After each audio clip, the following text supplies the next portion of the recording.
So, Morocco. When you think of it, what comes to mind? Probably golden sand dunes, right? Bustling markets, ancient cities? But, behind all those amazing images, there's a country with some serious depth. So, if you've been dreaming of this journey, well, you're in the right place. This explainer is all about turning that dream into a real, honest-to-goodness plan. Okay, let's get into it. The writer Jorge Luis Borges really hit the nail on the head with this one. Morocco isn't just some spot on a map. It's a labyrinth of experiences. It's a place with secrets just waiting for you to find them. This isn't just a trip, it's an adventure into a world that feels both ancient and incredibly alive all at the same time. All right, so here's our roadmap for today. We're going to start with what makes Morocco so special. Its allure. Then we'll dive into the practical stuff, planning your perfect trip. We'll look at where to stay, how to travel respectfully, and finally, how you can find your own little hidden gem along the way. Okay, so what is it about Morocco that just pulls you in? Honestly, it's the sheer variety. This is a country where you can get lost in a market that's centuries old in the morning and find yourself trekking through mountains in the afternoon. There is absolutely something for everyone here. I mean, just think about the range of experiences here. It's kind of mind-blowing. One day you could be soaking in the history of the grand imperial cities, like Fez and Marrakech. The very next you could be wandering the quiet, blue streets of Chefchaouen.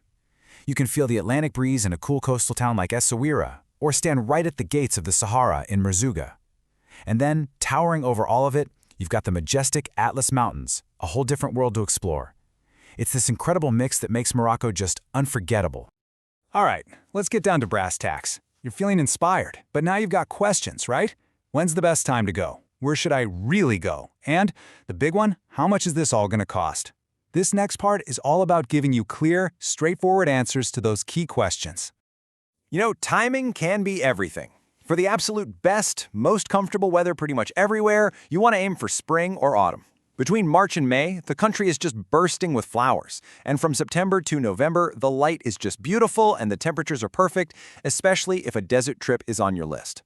Now, summer gets really hot inland, but hey, that makes it the perfect time to hang out on the cooler coast. Okay, let's talk desert. If the Sahara is calling your name, you've got a fantastic choice to make. You've got Erg Shebi, which is that classic Sahara experience. The breathtaking, apricot-colored dunes you see in all the photos. It's easier to get to, and it's absolutely stunning. But if you're looking for real, deep solitude, then Erg Chagaga is your answer. It's way more remote, takes hours of off-roading to get there, but the payoff is this profound silence in the middle of Morocco's biggest sea of sand. So it really boils down to this. Are you looking for the classic adventure or a truly off-the-grid escape? And of course, let's talk money. How much is this actually going to cost you per day? This table gives you a pretty good idea per person in the local currency. On a tight budget, you can totally get by on about 500 dirham a day. For a mid-range trip, we're talking nicer places to stay, a mix of restaurants, you're looking at maybe around 1,200 dirham. And for luxury, well, the sky's the limit, really. This should give you a solid starting point for your financial planning. Okay, now for one of my favorite parts. In Morocco, where you sleep isn't just a place to crash, it's a massive part of the adventure. You could book a regular hotel, but if you really want to immerse yourself, you need to know about one of Morocco's most special offerings, the riad. So what is a riad anyway? Well, picture this. It's a traditional home that's built around a central open-air courtyard. The whole design was created for privacy and, pretty cleverly, to stay cool in the heat. Today, a ton of these gorgeous old homes have been turned into guest houses, and they offer this really intimate, authentic experience you just can't get from a normal hotel. And this is where the magic really happens. You could be walking down a super busy, noisy street in the old city, and you'll just see this plain, simple door. You'd probably walk right by it. But when you step inside, boom, it's a different world. You're suddenly in this quiet, peaceful courtyard, usually with plants and the sound of a little fountain. All the rooms face inward, toward this private oasis, creating a true sanctuary from all the hustle and bustle just a few feet away. All right, this next part is, well, it's crucial. We're moving beyond the logistics and into the heart of what makes travel so meaningful. The best moments, the ones you really remember, usually come from a real human connection. And in Morocco, understanding the culture isn't about a bunch of rules. It's about opening the door to those deeper experiences. It's the key to going from being just another tourist to being a welcomed guest. So that's the big question, isn't it? How do you actually do that? How do you make that switch? Honestly, it just starts with a little bit of awareness and a real desire to show respect for the place and its people. It's actually pretty simple. Here are 5 little things that go a long way. First, always use your right hand for greetings, for eating, for handling money. Second, try to dress with a little modest intention. Just covering your shoulders and knees shows a lot of respect. Third, and this is a big one, always ask before taking a photo of someone. A simple mumkin taswira, which just means, is a photo possible, makes all the difference.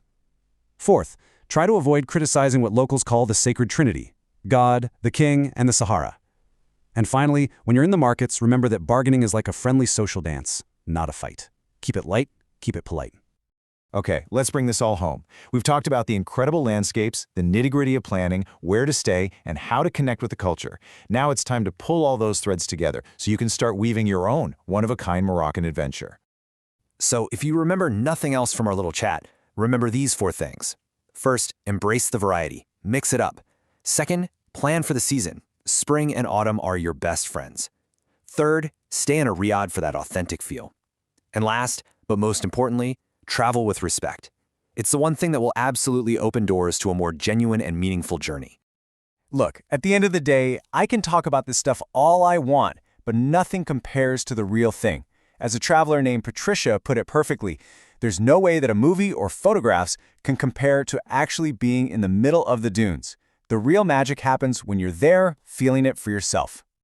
And that really leaves you with one final question. A question that only you can answer. It's the question that's going to be the starting point for your own unique journey, and it'll lead you to your own hidden gems.